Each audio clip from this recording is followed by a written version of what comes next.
Pastinya semua umat Islam menginginkan yang terbaik dalam menunaikan ibadah. Lebih-lebih lagi menuntut kepada pengorbanan besar seperti mengerjakan ibadah haji dan umrah. Setelah memperuntukkan sejumlah wang, masa dan tenaga, jemaah haji dan umrah tentunya berharap dapat menunaikan kewajipan dalam rukun Islam kelima itu tanpa memikirkan sebarang masalah dan kekeliruan. Sudah tentu mereka meletakkan sepenuh kepercayaan kepada ejen haji atau umrah yang diambil untuk membantu memudahkan segala urusan dalam menunaikan ibadah tersebut. Oleh itu, mutawif atau pembimbing umrah adalah individu yang dipertanggungjawabkan memegang kepercayaan jemaah untuk menunaikan ibadah di tanah suci dengan lancar. Bagi ejen umrah, mereka juga sependapat negara kekurangan mutawif yang berkelayakan untuk memenuhi kehendak peningkatan jemaah umrah saban tahun.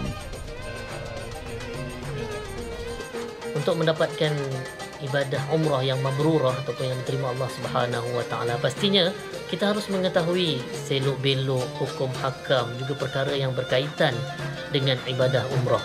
Namun hari ini kami ejen-ejen ataupun yang menguruskan perjalanan umrah khasnya untuk rakyat Malaysia mengalami sedikit masalah ataupun mengalami beberapa masalah khasnya apabila mendapatkan mutawif daripada Malaysia.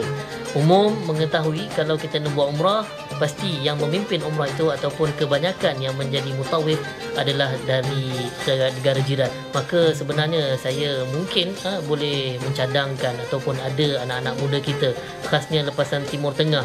Mutawif ini merupakan salah satu karier yang tidak dilihat ataupun jarang dijadikan sebagai karier utama. Sedangkan tuntutan ataupun keperluan kepada mutawif di Makkah Al-Mukarramah ataupun di Madinah Al-Munawwarah adalah satu perkara yang amat perlu difikirkan. Sebenarnya kalau kita tengok kepada mutawif memainkan peranan yang penting sebab kepada mereka yang pertama kali. Mutawif ni kena jaga bagi elok lah kan, kita kalau nak buat tawaf kan tak lagi jadi tercelau lah kan. Mutawif yang di Malaysia bukan tak ramai, tapi kos untuk datang sini kos tinggi termasuk penerbangan semua sekali. Jadi terpaksa ambil mutawif kat sini sebab compare harga yang travel kat Malaysia, harga pun sekarang ni bukan mahal sangat, dia agak rendah. Lepas tu mutawif yang kat sini boleh jibatkan kos lah. Kalau tak silap saya, baru di Malaysia kita ada Akademi Mutawif yang mana usaha itu harus dipuji. Namun kalau ada pihak yang saya rasa mampu untuk adakan Akademi Mutawif tu di Makkah ataupun di Madinah, ianya lebih berkesan. Dan insya-Allah peluang pekerjaan itu akan terus dapat disalurkan kepada jemaah-jemaah umrah yang kita sedia maklum saban hari makin hari makin bertambah. Juga permintaan umrah yang umum sedia maklum ianya tidak pernah berkurang walaupun saban tahun ia dijalankan.